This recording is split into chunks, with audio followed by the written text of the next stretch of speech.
সুপ্রভাত। যেখানেই থাকো বন্ধুরা, আশা করি সবাই ভালো আছো। এই দুটো দিন এখন বেশ পরিষ্কার রোদ্দুর আছে। দেখো, আজকে উঠোনের এই গাছ টাছগুলো একটু পরিষ্কার করবো। শুকনো আবহাওয়া থাকলে ভালো হয়। আর সব সময় যে চটি চপ্পল ব্যবহার করা হয়, এগুলো সামনে রাখা থাকে, ওইগুলো জায়গাগুলো তো বর্ষার সময় হাত দেওয়া হয় না। হাত দেওয়া না হওয়ার জন্য বেশ ময়লা হয়ে থাকে। আজকে একটু সব পরিষ্কার করব। আর বউ তো অনেক সকালে চলে আসে, উঠোন পরিষ্কার হলে এই কাজগুলো করতেই পারি না। প্রায় 5টা, কোনো দিন 5টার আগে এমন সকালে বউ চলে আসে। তাই আজকে ঠিক করেছি যে গাছগুলো একটু বেশ কাটা ছাঁটা করে পরিষ্কার করব। আর মানে প্ল্যান্টটি কোথায় উঠেছে দেখলে? এখানে যে নিচে ছোট গাছগুলো আছে সব তার মধ্যে ঝেঁপে পড়েছে। বৃষ্টি পাতা হয়ে ডালগুলো নুয়ে যায় বৃষ্টিতে, তখন কিন্তু উঠোনটা বেশ নোংরা হয়ে যায়। আমি অনেকগুলো ডাল ছেঁটে ফেললাম। এগুলো আছে বেলি আর গন্ধরাজ। এগুলো তো এখন আর ফুল ফুটবে না, এগুলো গ্রীষ্মের সময় ফোটে, তাই একটু সবকে ছাঁটাই করে দিলাম। আর এই কাজগুলো করার সময় যেদিন একটু সময় পায়, বউ মাঝে মাঝে বেশ আমাকে সঙ্গ দেয়। এখানে আছে দেখো, একটু পুঁই শাক রান্না করে, পুঁই রান্না করার আগে যে ডালগুলো থাকে ওগুলো একটু কেটে দিয়েছি, বসিয়ে দিয়েছি। সুন্দর গাছ। আর আছে কয়েক চারা হলুদ। আর এখানে আছে সুন্দর একটি পান গাছ। এটা কিন্তু মিঠাপাতি পান। দেখো, গাছটা বেশ উঠতে শুরু করেছে। আর সবজির ঝুড়িতে পাকা করলা ছিল, ওই গাছটা বীজটায় একটু মাটি চাপা দিয়ে কয়েকদিন আগে রেখেছিলাম। দেখো, ডালপাল্লা নিয়ে বেশ হাঁটতে শুরু করেছে অনেকটা। একটা গাছ বসানোর পর যখন এতটা বড় হয়, খুব আনন্দ লাগে দেখতে। এবার চলে এসেছি খামারে। দেখো, এটা চায়না টগর। এটা ছিল ছোট্ট কাপের মতো। ছেলে যেদিন মাধ্যমিক পরীক্ষার সময় প্রথম দিন দিয়েছিল ওদের স্কুল থেকে একটা এই চায়না টগর, একটা জলের বোতল আর একটা ব্যাগ। তখন থেকে ভাবছিলাম যে এত সুন্দর লাগাবো, ও যতদিন পড়াশোনা থাকবে গাছটা যেন বেশ সুন্দর তাজা হয়ে থাকে। এখন খামারে আসলে তো একটু বেশ সময় চলে যায়। খামারের গাছগুলো অনেক দিন হাত দেওয়া হয়নি বলে একদম জঙ্গলে ভরে গিয়েছে। আর এখন তো বর্ষার সময়, পরিষ্কার করলে 7 দিনও থাকে না, আবার ঘাসগুলোতে ভরে যায়। আর এখানে যে বেগুন গাছটা দেখছো, এটা দেখতে খুব ভালো, কিন্তু এত পরিমাণ লাল মোটা পিঁপড়েগুলো লাগে। এখানে আছে একটা আঙ্গুর গাছ। এরপর প্রচুর শাখা পোশাখা মিলে ছড়িয়ে পড়েছে।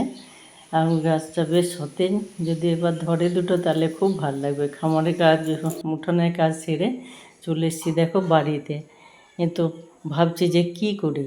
এই এতগুলো সবজি, এই যে শুশনি শাক দেখছো না, এটা একদম টাটকা শাক। শুশনি শাকটা খেতেও খুব ভালো। আর শুশনি শাক খেলে তোমার ঘুমটা কিন্তু খুব ভালো হয়। তাই ভাবছি যে কোনগুলো রান্না করি আর কোনগুলো বাদ দিই। আর এটা হচ্ছে একদম বাড়ির বাগানের টাটকা মোচা আর টাটকা কলা। বাজারের সবজিগুলো খেতে খেতে এগুলোর সুযোগই হয় না খাওয়ার। কলাটা তবু বেশ কিছুদিন রেখে খাওয়া যায়। আর দেখো, জমা হয়ে আছে। এগুলো ঘরের জিনিস, এগুলো তো রাখাই থাকে। আর একদিন একটা কাটলে বেশ কয়েকজনকে দেওয়া হয়, বাড়িতেও খাওয়া হয়। এরপর যে নিরামিষ দিনে আমরা সাধারণত পনির, সোয়াবিন এগুলো ব্যবহার করি। আর যারা 12 মাস নিরামিষ খায় তারা তো করেই। দেখো, যখন একটু বাজার থেকে বেশি আনা হয় তখন এভাবে ফ্রিজে খুব সহজভাবে রাখা যায়, কোনো সমস্যা হয় না। কিন্তু ফ্রিজ ছাড়া কিভাবে বেশ কয়েকদিন ভালো থাকবে, দেখো এটা দেখলে বুঝতে পারবে। খুব সাধারণ ছোট ছোট জিনিস, কিন্তু অনেক সময় অনেক কাজে লাগে দেখবে। আমরা যে খাওয়ার জলটা ব্যবহার করি, এমনি অন্য কোনো ঠান্ডা জল না, অন্য কিছু না। ওই খাওয়ার জলে বেশ এরকম বাটি ভর্তি জলে একটা খোলামেলা জায়গায় এভাবে পনিরের টুকরোটা যদি একদম পুরোটাই ডুবে থাকবে এমন জলে রেখে দাও। তারপর একটা সুতির কাপড় দিয়ে কিংবা পাতলা একটা ছোট ছোট কোনো হালকা জিনিস ঢাকা দিয়ে রাখো। কয়েকদিন পরে জলটা পাল্টে দাও, দেখবে অনেক দিন ব্যবহার করা যায়। আর নিরামিষ রান্না এই ছোলার ডাল ভিজিয়ে রাখলে তো খুব সুন্দর লাগে। কুমড়ো, বাঁধাকপি। ছোটোবেলায় দেখতাম এরকম পেঁয়াজ কাটার সময় মা একটা টুকরো রেখে দিত। অনেকটা পেঁয়াজ যখন একসাথে কাটা হয়, দেখবে চোখে কেমন জল চলে আসে। এভাবে রাখলে কিন্তু চোখে আর জল আসে না। ডিম সেদ্ধ করার সময় আমরা দেখেছি অনেক সময় একদম ফেটে যায়, ভুর ভুর করে বেরিয়ে যায়। ঠান্ডা জলে ডিমগুলো দিয়ে তারপর গ্যাসে বসাবে। তারপর প্রথমে একদম মিঠা আঁচে দিয়ে 1 চিমটি নুন ফেলে দেবে, মিঠা আঁচে দিয়ে এমনি করবে, খুব সুন্দর হবে সেদ্ধ। আমরা দেখেছি সর্ষে বাটার সময় অনেক সময় তেতো লাগে, 1 চিমটি নুন দিয়ে দেখবে। আর এরকম তাজা তাজা লঙ্কা খেতে রান্না করতে তো বেশ ভালো লাগে।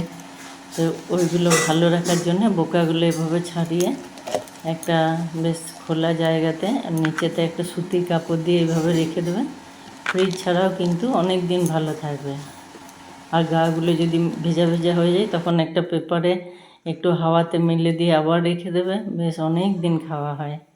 এরপর দেখাবো কলা কীভাবে অনেক দিন ভালো রাখা যায়, সেটা পরে অন্য একদিন দেখাবো। আজ এই পর্যন্ত। কেমন লাগলো অবশ্যই জানাবে বন্ধুরা।